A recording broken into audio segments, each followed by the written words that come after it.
Pour cette modélisation financière, on va utiliser la formule VPM sur Excel qui va nous permettre effectivement de calculer une mensualité.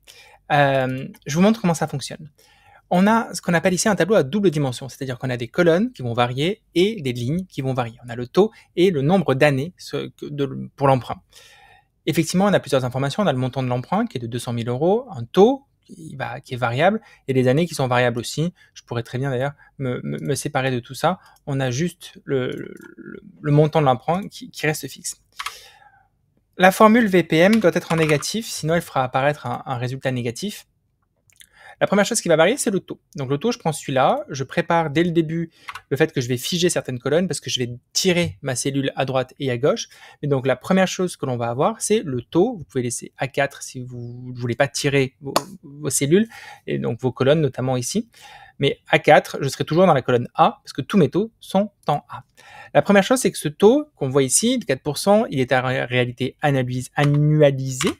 Il faut le diviser par 12 pour l'obtenir sur un taux mensuel, parce que les mensualités, c'est dans le nom, c'est mensuel. La deuxième chose qui nous intéresse, c'est le nombre d'années où on va payer cet emprunt. Donc pareil, là je fige ma cellule et je le multiplie par 12 parce qu'on ne paye pas l'emprunt par année mais par mois, donc je le multiplie par 12. J'ai divisé le taux par 12 parce que c'est un taux annualisé et on veut l'avoir à l'échelle mensuelle, et je multiplie le nombre d'années par 12 parce qu'on ne paye pas à l'année les taux, on les paye au mois. Et enfin, ce qui me reste à faire dans ces cas-là, c'est le montant de l'emprunt. Pareil, je le fige parce que ce sera toujours 200 000 euros que je vais emprunter. Une fois que j'ai fait ça, je peux tirer ma colonne, enfin tirer mes lignes d'abord, et puis mes colonnes. Et on a automatiquement calculé tous les scénarios possibles. Donc si j'emprunte à 4,65 sur 12 ans, la mensualité sera de 1 814 euros.